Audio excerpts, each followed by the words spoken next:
এবার কাজের বিনিময়ে খাদ্য কর্মসূচির আওতায় কাজ করছে একটি রাজহাঁস। মালিকের ব্যবসা দেখাশোনা, সবজি পরিবহন, পানি আনা সবকিছুই করছে হাঁসটি।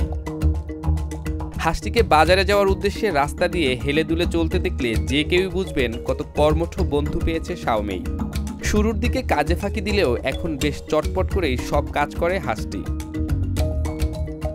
চীনের গুইঝৌ বাজারের পরিচিত সবজি ব্যবসায়ী হয়ে উঠেছে এই হাঁস।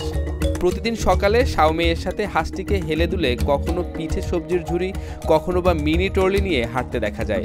কাঠের সাঁকো, ফুটপাত যেখান থেকেই হাঁসটি হেঁটে যায়, চেনা অচেনা পথচারীরা সবাই মুগ্ধ দৃষ্টিতে তাকিয়ে থাকে। হাঁসটির সাথে শাওমেইয়ের বন্ধুত্ব এতটাই গভীর হয়েছে যে তিনি একা থাকার কথা ভাবতেই পারেন না।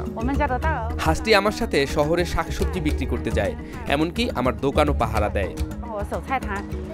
হাঁসটিকে কিভাবে যোগ্য সহযোগী হিসেবে গড়ে তুললেন, এমন প্রশ্নের জবাবে শাওমেই বলেন, হাঁসটিকে দিয়ে যখন গাড়ি টানাতে চেষ্টা করলাম এটি অনিচ্ছা পোষণ করে, নদীর পাড়ে চলে গিয়েছিল এবং কিছুটা ভয়ও পাচ্ছিল।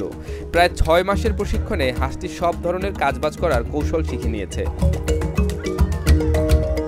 হাঁসটি শাওমেইকে এতটাই ভালোবাসে যে কেউ তার সঙ্গে উচ্চস্বরে কথা বললেও হাঁসটি সে ব্যক্তিকে আক্রমণ করতে উদ্যত হয়।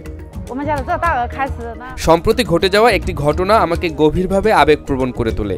আমার প্রাক্তন আমাকে হয়রানি করতে এসেছিল, আর ঠিক তখনই আমার হাঁসটি দৌড়ে এসে আমাকে রক্ষা করতে আমার সামনে দাঁড়িয়ে গিয়েছিল।